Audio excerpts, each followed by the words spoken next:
अब हम बात करते हैं फाइनेंशियल लेवरेज की। The financial leverage is defined as the ability of a firm to use fixed financial charges to magnify the effect of changes in EBIT on earning per share.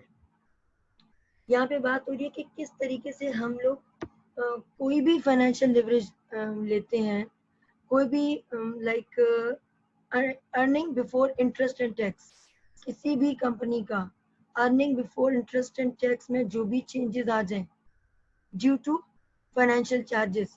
Financial charges की बात इसमें हम क्या कर रहे हैं, हम इंटरेस्ट कॉस्ट की बात कर रहे हैं। फिक्स्ड इंटरेस्ट कॉस्ट की वजह से earning before interest and tax में कोई भी चेंजेस आती हैं, देन हम यहाँ पे बात करते हैं this is what financial leverage. ठीक है, जब हम इसको फर्दर कैलकुलेशन में करेंगे तो हमें ज्यादा क्लियर हो जाएंगी चीजें।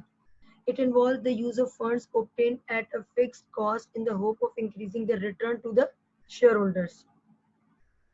आप क्या कर रहे हो, एक फिक्स कॉस्ट पे आप अपने फंड्स यूज करते हो और उसके अगेंस्ट में आप रिटर्न पे करते हो। वही same as it is leverage की जो हमने बात की थी, वही लेवरेज की बात आ रही है कि आप जो भी फंड्स यूज करोगे फिक्स कॉस्ट पे, वो आप उस पे कुछ ना कुछ रिटर्न पे करते रहोगे। यहाँ पे बात करते हैं financial leverage can be calculated with the help of following formula. क्या फार्मूला है, financial leverage is equal to operating profit divided by profit before tax. आती है सारी चीजें आपको अच्छे से क्लियरली पता है, this is a financial management course. आपने पीछे तीन सब्जेक्ट्स पढ़ चुके हैं प्री रिक्विजिशन में, तो वो उन सब्जेक्ट्स के पीछे आपको ये सारी चीजें, सारे फॉर्मूला सारे आते हैं।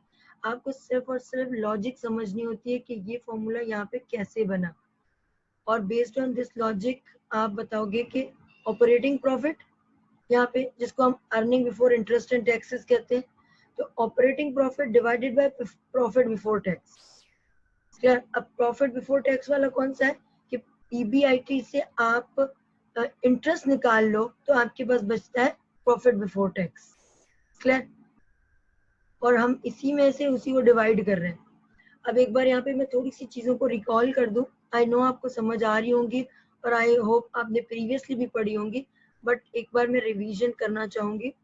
आप जब इनकम स्टेटमेंट बनाते हो, प्रॉफिट एंड लॉस स्टेटमेंट बनाते हो, तो सबसे पहले उसमें क्या रखते हो, sales minus cost of good sold, आगे आपका ग्रॉस प्रॉफिट।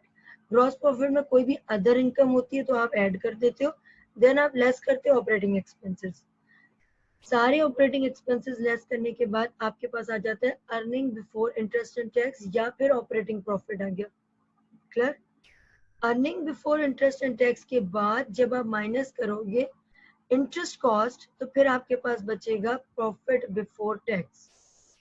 और जब प्रॉफिट बिफोर टैक्स से आप टैक्स डिडक्ट करोगे तो आपके पास आ जाएगा प्रॉफिट आफ्टर टैक्स। ठीक है, वो बिजनेस का एक्चुअल प्रॉफिट होता है। उसके बाद आप क्या करते हो, आप उसी प्रॉफिट में से, मैंने प्रीवियस लेक्चर्स में ये बात डिस्कस की थी कि फिर आप उसी प्रॉफिट में से थोड़ा सा डिविडेंड पे कर देते हो, रिमेनिंग रिटेन अर्निंग में रखते हो। क्लियर। यही प्रीवियस लेक्चर्स में भी यही बात हुई थी। जो प्रॉफिट ड्यूरिंग द ईयर किसी भी ऑर्गेनाइजेशन ने अर्न किया है, वो फाइनल टैक्स पे करने के बाद बचता है profit before tax, profit after tax, sorry, वो जो आखिरी बचता है वो प्रॉफिट आफ्टर टैक्स बचता है।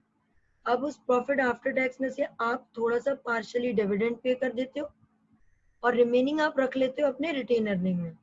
लेकिन अर्निंग पर शेयर कैसे कैलकुलेट करते हो, यहाँ पे हमने बात की पिछली स्लाइड में कि यहाँ पे बात हो रही है कि जो चेंजेस आए earning before interest and tax में आपके पास पड़ा हुआ है, और उससे लेकर अर्निंग पर शेयर के बीच में जो चेंजेस आए उनको हम कहेंगे फाइनेंशियल चेंज, फाइनेंशियल चार्जेस की वजह से चेंज आ रहे। तो अब जो प्रॉफिट आफ्टर टैक्स आएगा आपके पास, आप उसको डिवाइड, उसमें से नंबर ऑफ शेयर्स डिवाइड कर दोगे आउटस्टैंडिंग, तो आपका अर्निंग पर शेयर आ जाएगा। हमने फाइनेंशियल रेशियोज में ये रेशियो भी डिस्कस कर लिया है। क्लियर।